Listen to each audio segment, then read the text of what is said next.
Assalamualaikum warahmatullahi wabarakatuh.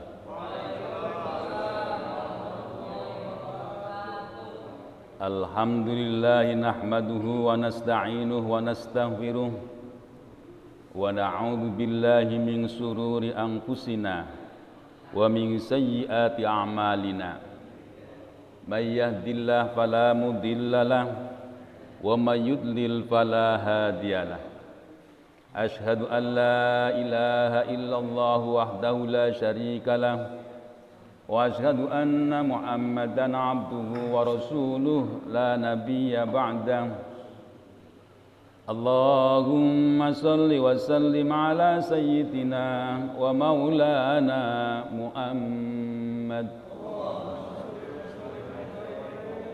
wa ala alihi wa ashabihi wa man tabi'ahum bi ihsanin ila yaumil qiyamah. Qala Allah ta'ala fi kitabihil karim, a'udzu billahi minasy syaithanir rajim. Bismillahirrahmanirrahim. Wal 'asri innal insana lafi khusrin illa alladzina amanu wa 'amilus solihati wa tawassaw bil haqqi wa tawassaw bis sabr. Yang saya hormati para sepuh di lingkungan Masjid At-Taubah, yang saya hormati Bapak Amri selaku Ketua DKM dan jajarannya, yang saya hormati Bapak Khotib selaku Imam Tab dan sebagai tokoh masyarakat. Mudah-mudahan Allah selalu memberikan cucuran rahmatnya dan keberkahannya untuk mereka.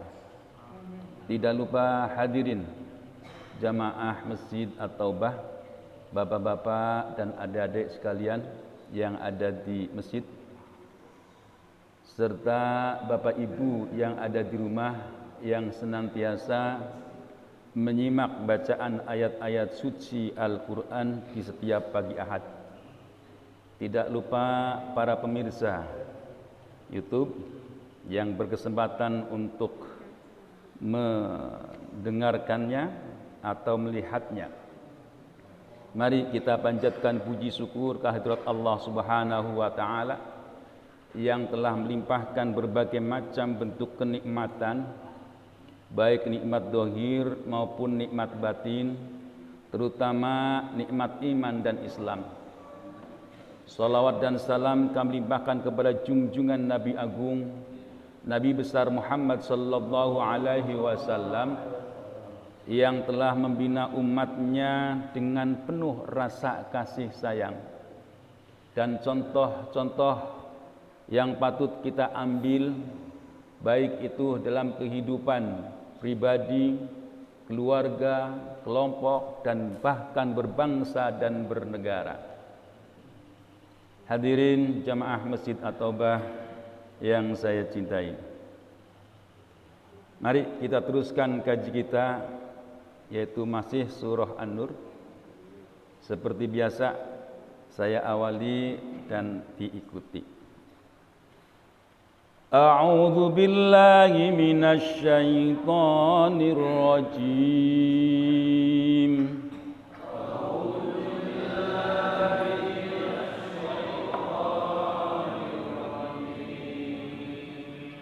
Bismillahirrahmanirrahim.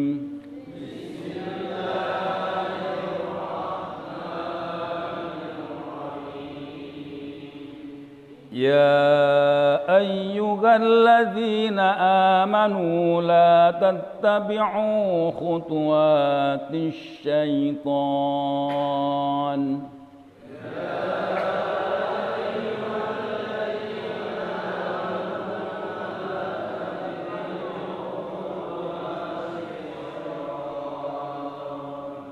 وَمَنْ يَتَّبِعْ خُطُوَاتِ الشَّيْطَانِ فَإِنَّهُ يَأْمُرُ بِالْفَحْشَاءِ وَالْمُنكَرِ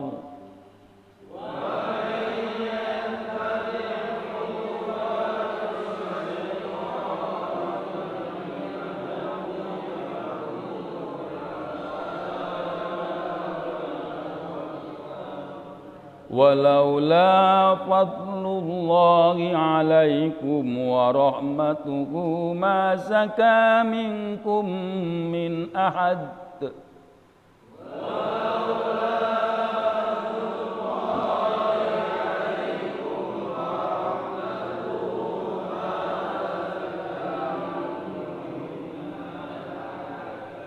ما زكى منكم من أحد أبدا ولكن الله يزكي من يشاء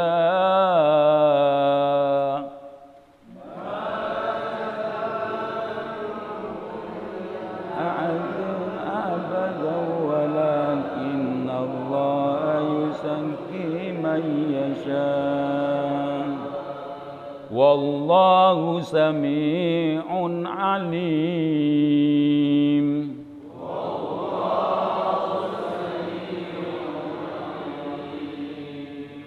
ولا يأتل أولو الفضل منكم والسعة أن يؤتوا أولي القربى والمساكين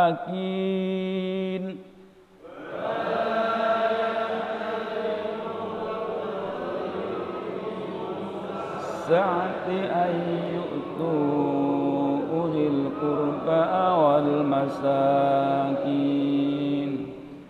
أولي القربى والمساكين والمهاجرين في سبيل الله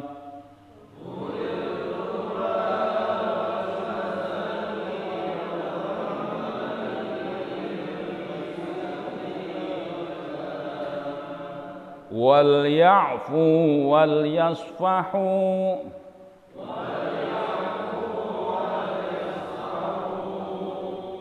ألا تحبون أن يغفر الله لكم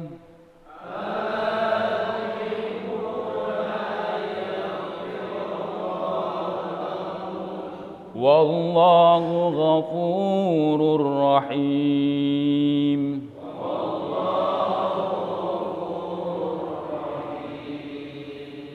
إن الذين يرمون المحصنات الغافلات المؤمنات لعنوا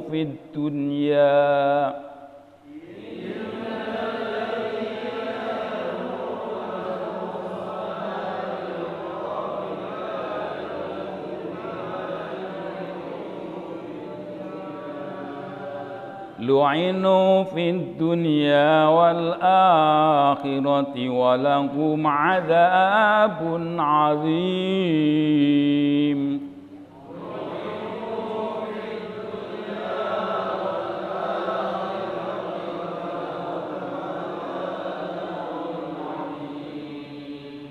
يوم تشهد عليهم ألسنتهم وأيديهم وأرجلهم بما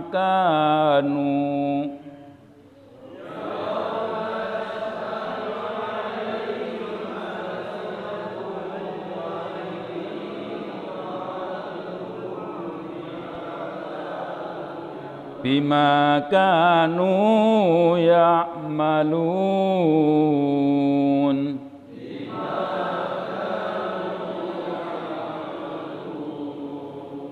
يومئذ يوفيهم الله دينهم الحق ويعلمون أن الله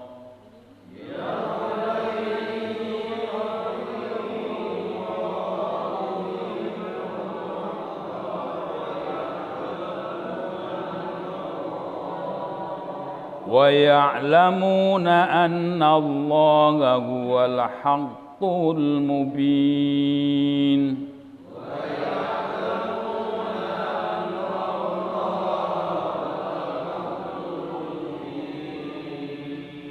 الخبيثات للخبيثين والخابثون للخبيثات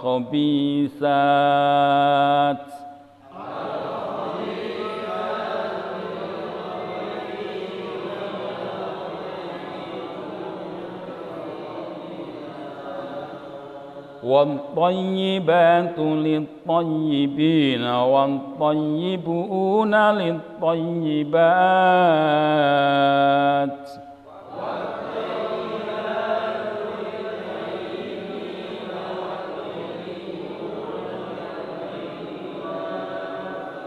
أولئك مبرؤون مما يقولون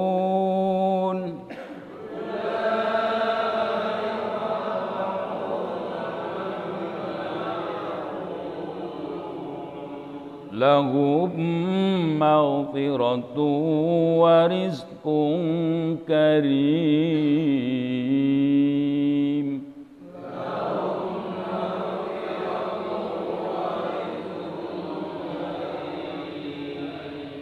صدق الله العظيم.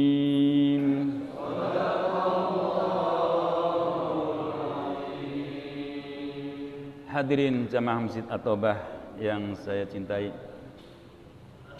ini sudah mulai bulan Rajab ya. Ada juga yang berpuasa, ada ya juga yang tidak berpuasa ya Pak ya, nggak apa-apa Pak. Yang berpuasa jangan bilang ini lebih utama, jangan ya. Jadi ini kadang-kadang ada hadis yang menyatakan bahwa siapa yang berpuasa 1 hari dapat pahalanya sekian. Jangan. Kalau bilang begitu itu salah. Kalau berpuasa, Nabi berpuasa iya setiap bulan-bulan hurum. Bulan-bulan hurum itu bulan yang dihormati. Jadi kalau yang menyatakan puasa 1 hari pahalanya ini, 2 hari pahala ini, itu nggak ada. Jangan bertikat seperti itu. Ya kita beribadah selalu ditanamkan yaitu untuk memperoleh ridho Allah. Udah itu aja ya. Jadi kita beribadah untuk memperoleh ridho Allah. Jadi berpuasa di bulan Rajab tidak dilarang.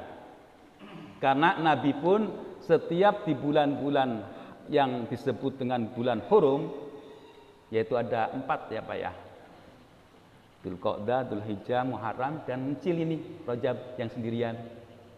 Nah itu Nabi itu di bulan-bulan tersebut itu banyak berpuasa. Ya jadi yang berpuasa silahkan, tapi jangan beriktikad bahwa pahalanya lebih besar itu ya.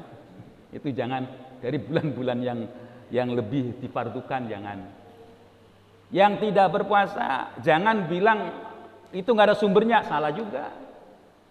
Karena Nabi itu juga berpuasa pada bulan-bulan hurum tersebut. Nah inilah pentingnya ya, kita saling mengingatkan ya Pak ya, saling mengingatkan. Ya, ini ditambah lagi negara kita ini kan lagi dicoba ya Pak ya, berbagai macam bentuk cobaan bencana alam. Iya, bencana alam ini dunia ya Pak ya, bencana alam ini dunia.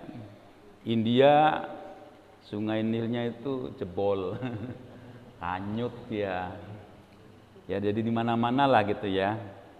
Infrastruktur kita yang dibangga-banggakan gitu ya pada rusak.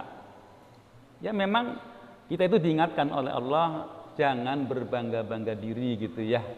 Jangan berbangga-bangga diri. Kalau Allah berkehendak untuk maju, maju. Kalau Allah berkehendak hancur, hancur. Nggak ada yang bisa menghalang-halanginya. Ya jadi sebagai pemimpin itu harus tahu bahwa di setiap kekuasaan ada kekuasaan lagi, yaitu Allah. Nah ini, ya peringatanlah untuk semuanya. Untuk semuanya. Ya siapa tahu nanti anak-anak kita yang masih kecil-kecil ini jadi pimpinan gitu ya Pak ya. Ini kan luar biasa, diingatkan, disering datangkan ke masjid. Ya walaupun main kayak gitu, memang wataknya anak gitu ya. Wataknya anak, terus aja gitu. Ya itulah keadaan di keadaan anak-anak itu seperti itu. Ya, jadi ini masih membicarakan tentang hadisul ifki dan apa itu penjelasan berikutnya. Jadi ada pernyataan begini Pak, kalau ada musibah pasti ada musibah berikutnya. Ya kan? Jadi kalau dulu itu kalau ada bencana Pak, itu ada orang yang datang kan Pak ya, yang nyumbang. Ini mentalitas orang itu kadang-kadang ada yang menjadikan kesempatan. Nangis-nangis gitu ya, ngerengek-rengek, pura-pura dia itu kekayaannya hilang semua, padahal tidak ada gitu umpamanya. Itu jadi mental yang bobrok, menjadi minta-minta. Ya begitu juga COVID gitu ya. Ini mentalitas yang menangani COVID juga harus berakhlak. Kalau memang COVID ya COVID gitu ya. Kalau memang tidak COVID ya tidak COVID gitu. Ini juga menjadi tantangan yang luar biasa. Nah itulah ada musibah biasanya datang musibah lagi. Ini yang dikhawatirkan. Jadi mentalitasnya itu perlu ditanamkan dengan akhlak. Penuh tanggung jawab artinya. Ya. Ini berita yang datang kepada Nabi tentang peristiwa hadisul ifki dijabarkan panjang banget. Nah kalau yang kemarin di akhir kita itu bagaimana menyikapi ini semua, ya, menyikapi tentang adanya berita-berita bohong. Ya kalau kita itu mendengar ada berita bohong, jangan ikut-ikutan. Ya di kelompok, di grup, ya jangan meramaikan gitu kan. Ya kita menjauhi dari keadaan yang ada. Jangan ikut-ikutan nimbrung ya, mengiyakan gitu ya jangan. Tanamkan pada diri kita itu yaitu jauh dari suudzon. Ya, jauh dari suudzon. Tanamkan kepada diri kita yaitu selalu husnudzon, berbaik sangka. Ya, jadi kalau orang itu banyak suudzonnya Pak, itu banyak penyakitnya Pak. Karena kalau orang itu suudzon, itu membawa tekanan pada batin kita. Ini orang maunya apa sih ya? Ini orang kok seperti itu ya? Nah itu tekanan yang luar biasa. Makanya jauhilah sifat-sifat suudzon. Tanamkanlah sifat-sifat husnudzon. Kalau sifat husnudzon itu tertanam, itu lega Pak. Itu tidak ada beban. Nah ini kalau orang itu tertanam pada dirinya yaitu sifat husnudzon. Ya inilah akhlak itu ternyata bisa menjadikan kita ini sehat. Kalau itu akhlakul karimah. Akhlak yang menjadikan kita itu sakit-sakitan yaitu akhlak yang tercela. Akhlak yang mazmumah. Ya kayak tadi, orang itu selalu suudzon itu menekan batinnya. Orang yang selalu berpandangan buruk kepada yang lain itu sebenarnya memantul pada dirinya. Dirinya itu buruk seperti itu. Ini ada kisah Nabi Isa alaihissalam suatu ketika berjalan dengan sahabat-sahabatnya. Ketika dalam perjalanan sahabatnya itu memperhatikan ada bangkai. Ada bangkai. Nah, bangkai itu di sana terapung di atas air. Di antara sahabat itu ngomongnya itu kebanyakan buruknya. Jadi bilang baunya, bentuknya menjijikan dan seterusnya. Nabi Isa alaihissalam, kenapa engkau tidak memandang dari sisi yang terbaiknya dari bangkai tersebut? Coba lihat giginya tuh putih. Nah, jadi beliau pun menyatakan bahwa mulut yang keluar dari dirimu sesungguhnya itu adalah batinmu. Yang keluar dari dirimu itu adalah batinmu. Jadi ucapan yang kita lontarkan sebenarnya itulah isi hati kita. Nah makanya tanamkanlah selalu husnudzon. Ya caranya tadi, kalau ada berita bohong jangan ikut-ikutan. Ya kita teruskan. Ya ayyuhalladzina amanu la tattabi'u khutuwatis syaitan. Ya ayyuhalladzina amanu, hai orang-orang yang beriman, la tattabi'u, janganlah engkau mengikuti khutuwatis syaitan, langkah-langkah setan. Wa may yattabi' khutuwati syaitani fa innahu ya'muru bil fahsai wal munkar. Wa may yattabi, dan siapa yang mengikuti khutuwati syaitan, langkah-langkah setan, fa innahu ya'muru bil fahsa, bahwa sesungguhnya setan ya'muru bil fahsai wal munkar, menyuruh pada perbuatan keji dan mungkar. Nah, itu jelas ya. Walaula fadlullahi alaikum wa rahmatuhu ma zaka minkum min ahadin abada walakinnallaha yuzakki man yasha wallahu sami'un alim. Walaulah fadlullah, kalaulah bukan karena karunia Allah alaikum atas kalian, wa rahmatuhu, dan kasih sayangnya, ma zaka minkum min ahadin abadan, tidak ada yang bersih selamanya dari kalian. Walakinnallaha, akan tapi Allah yuzakki, membersihkan, man, kepada orang yasha, yang Allah kehendaki. Wallahu sami'un alim, dan Allah lah zat yang maha mendengar dan mengetahui. Kan enak ya Pak ya, tahu per huruf ya Pak ya. Oh, artinya itu kalau per kalimat ya. Jadi inilah Al-Quran, bahwa kita itu sudah diingatkan, jangan engkau mengikuti tingkah laku setan. Ya, tingkah laku setan itu seperti apa sih? Tingkah laku setan itu di sini dijelaskan dalam Al-Quran sendiri, yaitu yang mengajak kepada perbuatan keji dan mungkar. Ini keji dan mungkar ini sebenarnya dua-duanya itu keburukan ya Pak ya.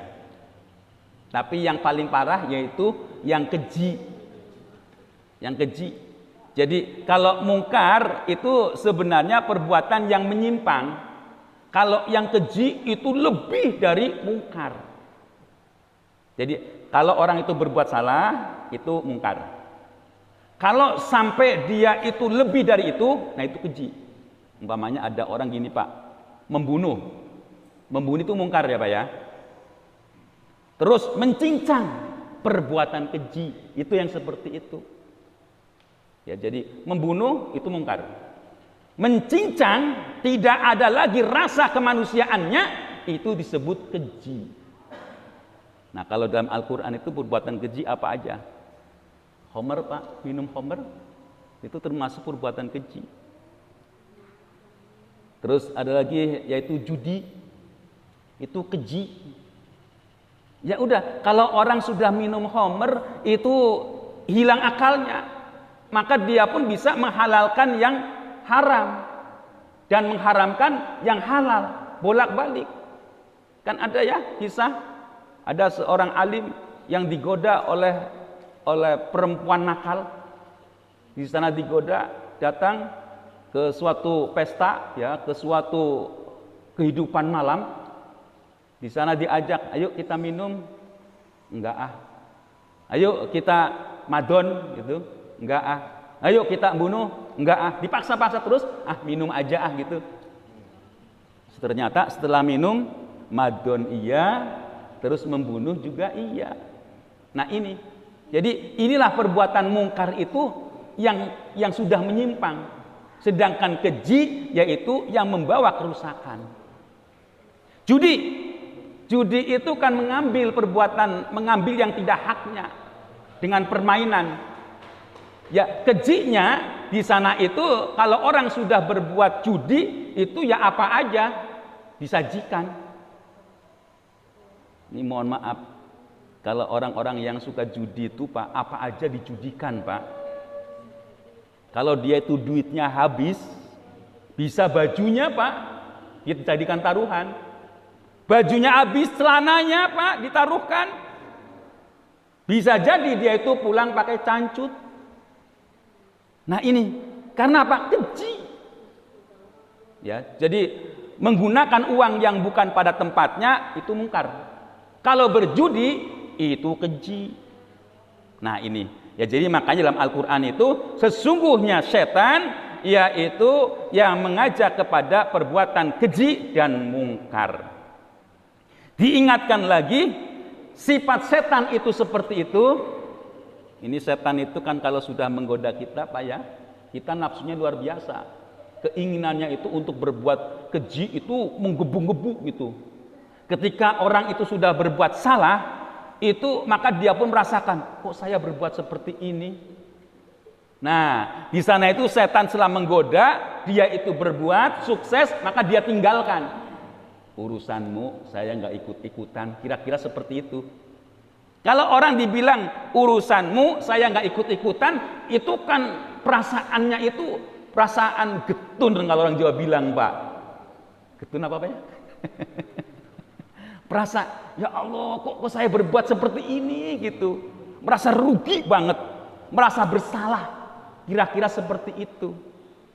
Nah, itulah setan ketika menggoda itu memberikan rangsangan-rangsangan. Ketika dia itu berbuat, maka dia pun akan merasakan penyesalan yang luar biasa karena ditinggal oleh setan.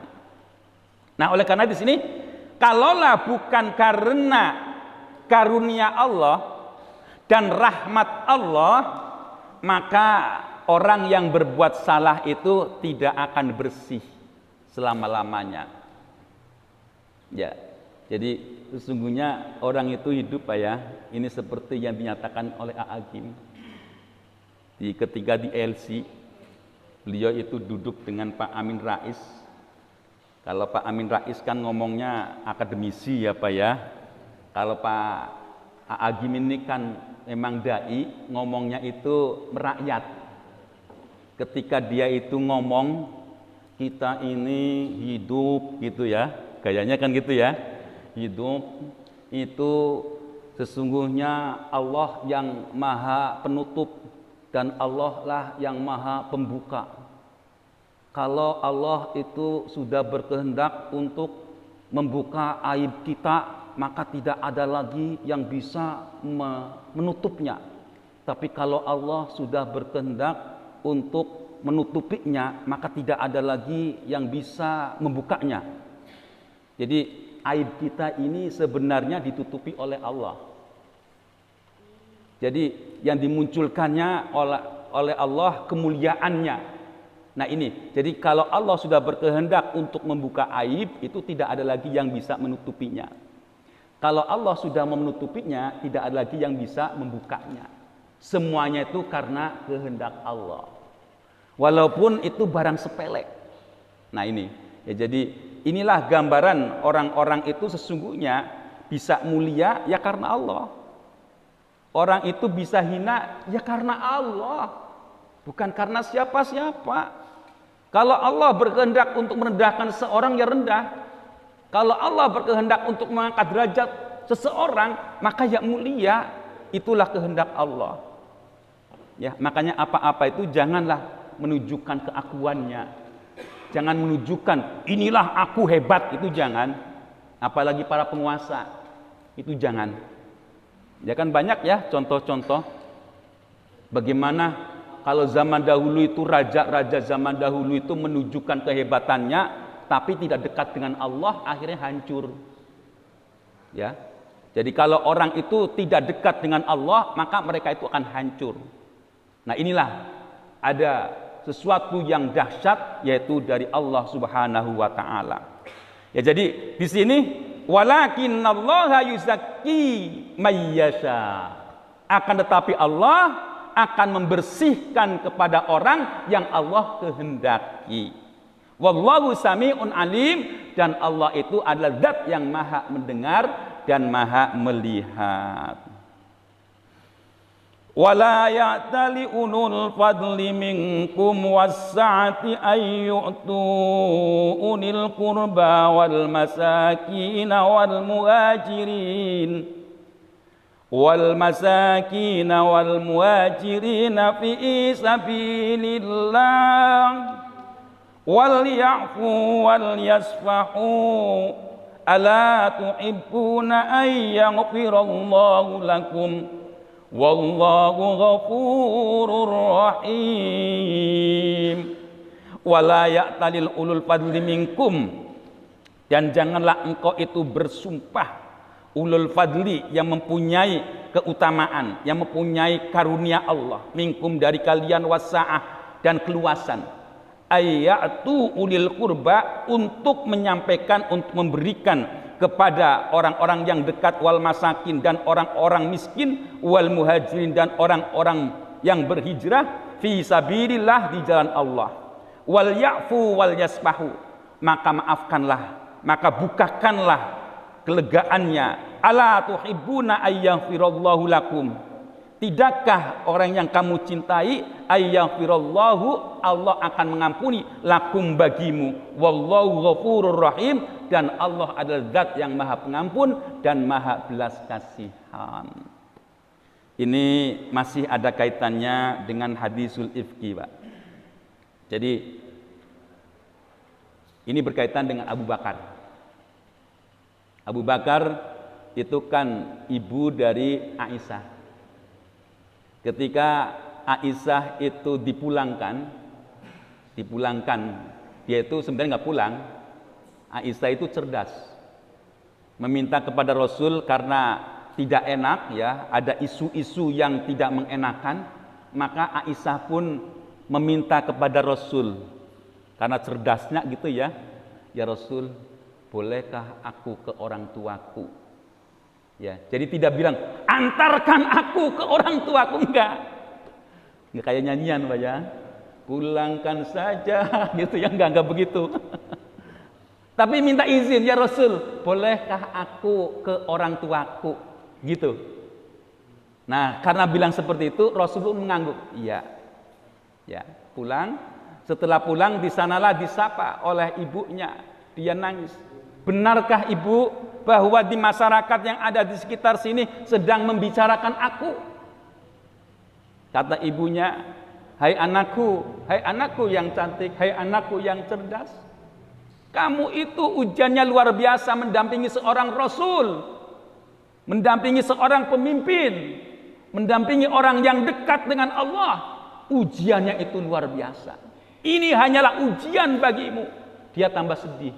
Ternyata benar bahwa kejadian itu, mereka itu membicarakan tentang Aisyah dengan Sofwan ibnu Mu'attal, yang sebenarnya tidak terjadi apa-apa. Nah, di sini ada orang yang ditanggung oleh Abu Bakar, namanya Mistah. Mistah itu orang yang dalam keadaan kekurangan selalu ditanggung oleh Abu Bakar. Karena Abu Bakar merasakan dirugikan oleh berita dia yang selalu menceritakan terus-terusan kepada halayak, maka Abu Bakar pun bilang, kalau seperti ini adanya, hai Mistah, sekarang kamu tidak akan saya berikan apa-apa. Karena dia tidak tahu diri bahwa yang memberikan segala suatu kebutuhannya adalah Abu Bakar. Nah, ketika berita itu sampai kepada Rasul dan Allah itu menurunkan firman Allah yang menyatakan ini, janganlah engkau bersumpah untuk tidak memberikan apa yang telah Allah berikan kepadamu dan keluasan. Nah, ini ya, jadi inilah kita itu digambarkan, ya saya kira Abu Bakar seperti itu sebagai manusiawinya ada rasa manusiawinya. Bagaimana anak yang dia sayangi, anak yang dia cintai, dinikahi oleh orang yang dekat dengan Allah, terus digunjing seperti itu kan marahnya luar biasa. Si Mistah ini menceritakan bahwa Aisyah berbuat selingkuh dengan Sofwan ibnu Mu'attal. Oleh karena itu Abu Bakar menyatakan tidak akan aku berikan. Maka diingatkan, jangan seperti itu. Kalau kalian itu mempunyai kelebihan, mempunyai rizki, berikanlah kepada orang kerabatnya. Ini tahapannya ya Pak, ya, ulil kurba, wal masakin dan orang-orang miskin, wal muhajirin, karena di sana itu ada orang muhajirin dan ansor. Orang yang muhajirin itu orang yang berpindah dari Makkah ke Madinah yang tidak bawa apa-apa, maka suruh diberikan sesuatu oleh Allah. Nah, ini perintahnya seperti itu. Lebih dari itu, maafkan. Lapangkan dadamu kalau dia itu berbuat salah. Karena apa? Karena Allah itu Maha Pengampun bagi dirimu. Innal ladzina yarmunal muhsanati Innal ladzina yarmunal muhsanatil ghafilatil mu'minatil lu'inu fid dunya wal akhirah walahum adzabun azim. Innal ladzina, sesungguhnya orang banyak, yarmunal muhsanat, yang menuduh orang itu berbuat zina, ya, istri-istri orang yang soleh, ya, ghafilat, yang lalai, al mukminati, dia itu mukmin, lu'inu, mereka itu dilaknat, fid dunya wal akhirah, dan di dunia dan akhirat dilaknatnya. Walahum adzabun azim, bagi mereka itu adalah azab yang besar. Ini diingatkan karena Abdullah bin Ubay bin Salul itu menuduh bahwa Aisyah itu berbuat selingkuh dengan Sofwan ibnu Mu'attal, maka diingatkan, siapa yang menuduh orang-orang mukminat yang baik-baik kok dituduh berbuat selingkuh, maka dia itu akan dilaknat oleh Allah. Ini kan Abdullah bin Ubay bin Salul ini orang munafik. Kalau dulu orang dulu itu kan punya budak, Pak, ya. Punya budak perempuan itu tidak hanya untuk kerja, tetapi dijadikan WTS, ya, wanita tunasusila. Nah, di sanalah dia mengambil keuntungannya untuk dirinya sendiri. Nah, ini makanya walaupun dia kelihatannya orang Islam, sholat ibadah madhohnya itu getol, tetapi muamalahnya nggak benar. Jadi sesungguhnya orang-orang yang Islam itu ya ibadah madhohnya benar, ibadah amahnya benar. Ya, jangan ketika ibadah madhohnya kelihatan getol, ketika transaksi berhubung amalah itu pakainya muamalahnya orang-orang kapitalis yang hanya mencari untung saja, itu tidak dibenarkan. Ya, apalagi parahnya ibadahnya nggak benar, muamalahnya yang menguntungkan dikejar-kejar, sampai ada istilah ustazah dadakan gitu, ya. Ya jangan seperti itu gitu, ya. Ya biasanya nggak pakai kerudung karena membicarakan wakaf gitu. Ya janganlah. Nah itu kelihatan banget gitu, ya, kelihatan banget. Itu nggak benar, jelas. Ya, jadi itulah orang-orang yang menuduh orang-orang baik-baik, dituduh, maka dia itu dilaknat oleh Allah. Yauma tashhadu alaihim alsinatuhum wa aydihim wa arjuluhum bima kanu ya'malun. Yauma tashhadu, pada hari kesaksian, alaihim, atas mereka, alsinatuhum, mulut-mulut mereka, wa aydihim, dan tangan-tangan mereka, wa arjuluhum bima kanu ya'malun, dan kaki-kaki mereka dengan apa yang telah mereka perbuat. Jadi hari akhirat nanti itu semuanya itu akan bersaksi dengan sebenar-benarnya. Mulutnya tidak bisa berbuat bohong. Berbuat bohong itu di dunia. Tangannya akan berbicara, kakinya juga akan berbicara dengan apa yang telah mereka itu perbuat. Yauma idzi yuwaffihimullahu dinahumul haqq wa ya'lamuna annallaha huwal haqqul mubin. Yauma yuwaffihim, pada hari diberikannya kepada mereka bahwa pernyataan-pernyataan bahwa agama Islamlah yang hak, wa ya'lamuna annallaha, dan mereka mengetahui bahwa sungguhnya Allah lah huwal haqqul mubin, yaitu yang hak dan yang nyata. Ya, jadi ini dua ayat ini memberikan pemberitaan nanti di hari akhirat nanti itu tidak ada lagi hukum-hukum yang bermunculan dari hukum manusia, hanyalah hukum Allah. Hukum Allah itu tidak seperti kayak di kehidupan kita. ada penuntut, ada apa itu pembela, itu nggak ada. Di sana itu langsung jasad kita. Makanya yang kemarin saya sampaikan bahwa ketika di pagi hari anggota tubuh itu selalu menyampaikan kepada mulut, "Hai mulut, aku ini tergantung dirimu. Kalau dirimu selamat, aku selamat. Kalau dirimu tersesat, aku tersesat." Nah, itulah anggota-anggota tubuh kita itu menasehati kepada si mulut. Makanya mulut inilah kuncinya keselamatan. Nah, itulah pengaduan anggota tubuh kita. Anggota tubuh kita semua yang nempel. Ada hidung, ada mata, ada telinga, ada tangan, ada kaki, ada semuanya itu mengadu kepada mulut. "Hai mulut, kalau kamu lurus, aku lurus. Kalau kamu bengkok, aku bengkok." Kira-kira seperti itu. Nah, inilah pernyataannya. Al-khabisatu lil-khabisina wal-khabisuna lil-khabisat wat-tayyibatu lit-tayyibina wat-tayyibuna lit-tayyibat. Ulaika mubarra'una mimma yaqulun lahum maghfiratu wa rizqun karim. Al-khabisatu lil-khabisina, yang buruk-buruk ya, yang jelek-jelek itu untuk yang jelek-jelek juga. Lil khabisati itu yang jelek-jelek dari pihak perempuan. Khabisin itu jelek-jelek dari laki-laki. Wal khabisuna lil khabisat, ini dibalik lagi. Orang laki-laki yang jelek, lil khabisati untuk orang-orang perempuan yang jelek juga. Wat thayyibatu, dan orang perempuan yang baik-baik, lit thayyibina, juga untuk orang laki-laki yang baik-baik pula. Dan seterusnya.